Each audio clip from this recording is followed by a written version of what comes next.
어제 즉 6일 원희룡 전 국토교통부 장관이 이재명 더불어민주당 대표를 검찰에 고발했습니다. 공직선거법상 허위사실 공표 혐의라는 것입니다. 이재명 대표가 6일 오전 제232차 최고위원회에서 한 발언을 문제 삼았습니다. 법 제250조 허위사실 공표죄 제2항의 주요 내용은 다음과 같습니다. 당선되지 못하게 할 목적으로 후보자에게 불리하도록 후보자 등에 관하여 허위사실을 공표한 경우 7년 이하의 징역 또는 500만 원 이상 3천만 원 이하의 벌금에 처하도록 되어 있습니다. 원희룡 전 장관이 이 고발이 과연 합당한 것인가? 사안의 핵심인 허위사실 여부부터 짚어보도록 하겠습니다. 이재명 대표는 최고위원회에서 양평 고속도로 잊어버렸습니까? 양평 고속도로를 갑자기 대통령 처가 땅 근처로 확 바꿔버린 원희룡 국토부 장관, 무관한 척하지만 지금까지 책임 있는 것으로 드러나고 있지 않습니까? 라고 발언을 했습니다. 이재명 대표의 이 말에서 허위 사실이 대체 어디인지 오랜 기간 조사한 입장에서 저는 정말 모르겠습니다. 원희룡 전 장관은 자신의 SNS에 고발장 사진을 게재하면서 국토부 장관 취임하기 전에 일어났던 일을 제가 확 바꾸었다 하신 것이라고 주장을 했습니다. 그렇다면 그 노선이 확 바뀐 시점이 대체 언제인지 원희룡 장관은 이 부분부터 밝혀야 됩니다. 먼저 원 전 장관의 취임 시점부터 명확하게 하겠습니다. 2022년 4월 10일 국토교통부 장관 후보자로 지명이 됐고 5월 2일 인사청문회를 거쳤습니다. 당시 인사청문위원이기도 했습니다. 저는 13일 대통령 임명 제가를 통해서 16일에 취임을 했습니다. 그리고 지난해 말인 2023년 12월 장관직을 내려놓고 정치인으로 돌아갔습니다. 강상면 종점안이 최초로 공식 등장한 시점을 살펴보도록 하겠습니다.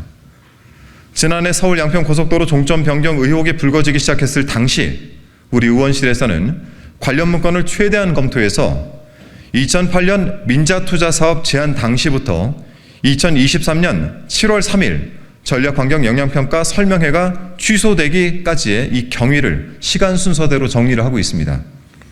이 자료를 토대로 해서 다시 살펴보면 국토부의 공식 문건에는 종점이 양서면 또는 옥천면으로 되어 있습니다.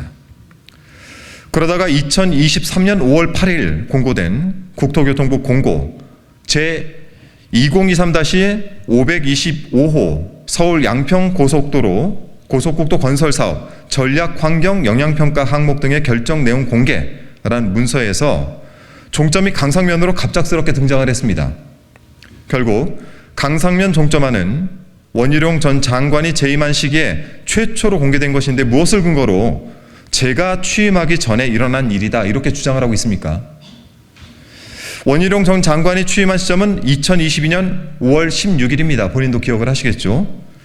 원 전 장관이 재임 시기인 2022년 5월 27일 국토교통부는 전략환경영향평가 용역발주를 요청했고 그 공문에 첨부된 과업지시서의 과업 개요에 하남 감일동에서 양평 양서면으로 기종점이 적시되어 있습니다. 2022년 7월 18일 국토부가 각 지자체 등으로 발송한 노선계획안 검토 의견 1차 요청 공문 번호로 도로정책과 3840에도 사업계획상 종점은 양서면이었습니다. 만약 장관 취임 전에 종점안이 확 바뀌었다면 원 전 장관의 임기 중에 시행된 수많은 공문서들에도 변경된 종점안이 명시되어 있어야 합니다. 앞서 언급한 전략환경영향평가 과업지시서와 검토의견 요청 공문 등 이런 내용에는 원 전 장관이 취임한 이후에 시행된 공문임을 명확하게 말씀드립니다. 하나의 부처 안에서 일어난 모든 일이 최종 책임은 언제나 장관에게 있습니다. 강상면 종점안이 처음 보고된 당일부터 원 전 장관의 임기가 시작이 됐습니다. 다당성 조사의 용역계약은 2022년 3월 29일에 이루어졌고 원 전 장관의 취임 당일인 2022년 5월 16일에 대한노선대와 관련한 첫 내부 보고가 있었습니다. 자, 이런 사실을 언론 보도를 통해서도 많이 확인을 할 수 있습니다. 당시 용역업체가 이미 예타를 마친 기존 종점안이 아닌 강상면 종점안으로 공사를 설계해야 한다는 내용을 보고했다는 사실도 함께 보도가 되어 있습니다. 첫 내부 보고가 있던 날로부터 8일 뒤인 2022년 5월 24일 용역업체가 착수 보고의 자료를 제출했습니다. 이 자료에는 남양평, 즉 강상면으로 종점부 변경 검토라는 내용이 포함됐고 문제의 그 대한노선대가 그려져 있었습니다. 대한노선대의 첫 내부 보고 시점부터 전략환경 영향평가까지 강상면 종점안이 논의되던 그 시기 장관은 누구였습니까? 노선 변경 논란이 불거지기 시작했던 당시 국토부는 종점이 변경된 시기가 양평군이 노선 계획안 검토 회신을 한 2020년 7월 26일 그 이후란 취지로 주장을 했었습니다. 그때는 2022년 7월이라고 말을 하더니 이제는 원 전 장관의 취임 전 일어난 일이다 이렇게 주장을 하고 있습니다. 도저히 이 횡설수설을 받아들일 수가 없습니다. 만약 원 전 장관의 취임 전 일이라는 주장이 사실이라면 사안은 새로운 국면에 접어들게 됩니다. 과연 누가 강상면 종점안을 관철했는지 그 근거는 어디에 있는지 먼저 밝히기 시작을 해야 됩니다. 밝힐 수 있겠습니까? 지금까지 국회 국토위에서 현안 질의와 국정감사를 거치면서 밝혀낸 사실, 강상면 종점안이 확인되는 공식 문건은 2030 양평군 기본계획이고 이 기본계획은 김선교 전 의원이 양평 군수로 재임했던 2018년 3월에 발표된 것이라는 점입니다. 김선교 전 의원이 윤석열 대통령 그리고 그 장모에 대해서 발언한 내용은 이미 잘 알려진 사실이라는 점도 함께 말씀드립니다. 과연 국민들께서 어떻게 판단하시겠습니까? 원 전 장관 취임 전 누가 이 노선에 손을 댔는지를 밝히지 않는다면 원 전 장관의 주장이 되려 허위 사실이 될 공산이 큽니다. 서울 양평 고속도로 의혹과 관련해 원 전 장관은 사실이 아닌 주장을 펼쳐오면서 국민을 기만하고 민심을 혼란하게 했습니다. 단적인 예로 제가 보유하고 있던 월간 진도 보고서가 없다라고 주장을 하지 않았습니까? 허위 사실과 관련해 고발을 하고자 한다면 본인 스스로부터 자백을 하고 고발하는 것이 순서가 아닐까 싶습니다.